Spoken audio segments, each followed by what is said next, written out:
Hello, my name is Christian and I'm the CTF noob.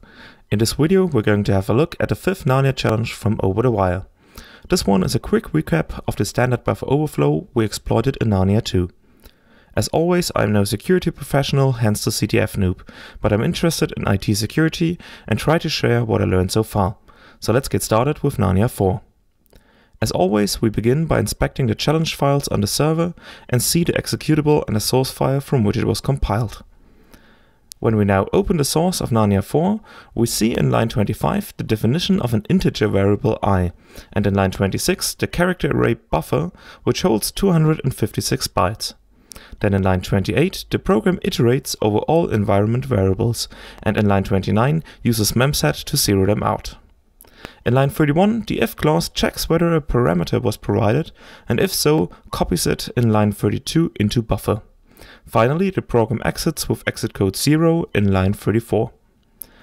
After we've already finished Narnia 2, this should be pretty easy.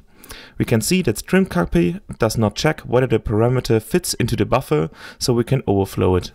We should be able to overwrite the return address and call some shellcode we provide in the parameter. So let's try it out. We start by calling Narnia 4 with a lot of A's as a parameter to assure that we can overflow the buffer.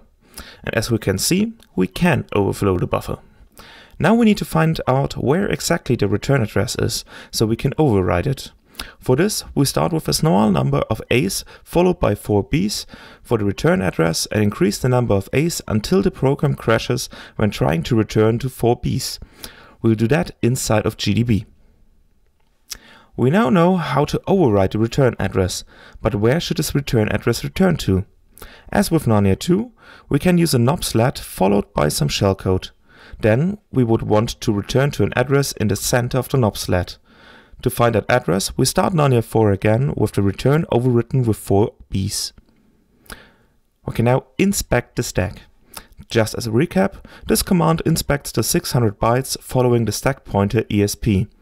Here we can see a lot of A's or 41s.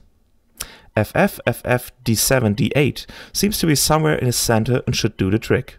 So now we're at the point to build our exploit string using some shellcode. I'll again use the one by magnefikko that I already used a couple of times. We start the exploit string with 264 minus 25 for the length of the shellcode NOPs, followed by the shellcode and end with the desired return address we found while analyzing the stack. It doesn't seem to work. As with Narnia 2, it simply doesn't react on anything. I still don't know what's the problem, so I see no other way than to try some other shellcode.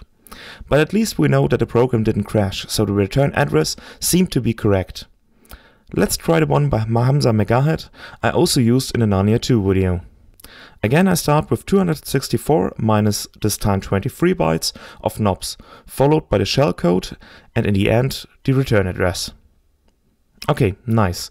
This shellcode seems to work, so let's try it outside of GDB. No luck. Inside of GDB it worked, so somehow the shellcode is executed in a different manner outside of GDB. Again, there seems to be a problem with our shellcode, so maybe we have to try another one. I found another x86 execve shellcode on Shellstorm by Storm, which I'm going to try out. As with the two other tries, I start with 264 minus 21 NOPs, followed by a new shellcode and end with the return address. And finally we have a shell. So let's quickly try it outside of GDB to retrieve the password for Narnia 5. Perfect. We can get a shell outside of GDB, so we should be able to open the password file of Narnia 5. And there it is, the password for Narnia 5. Again, this was a quick challenge. This recap of the standard buffer overflow wasn't too difficult, but again it showed me to keep going even if the first few attempts don't work. I had to try 3 different shellcodes, but at least in the end I got it to work. I hope you found this video interesting and could learn a little bit. If you liked the video, please give it a like, and if you want to see me solving more CTF and wargame challenges, please subscribe to my channel. Thank you and until next time.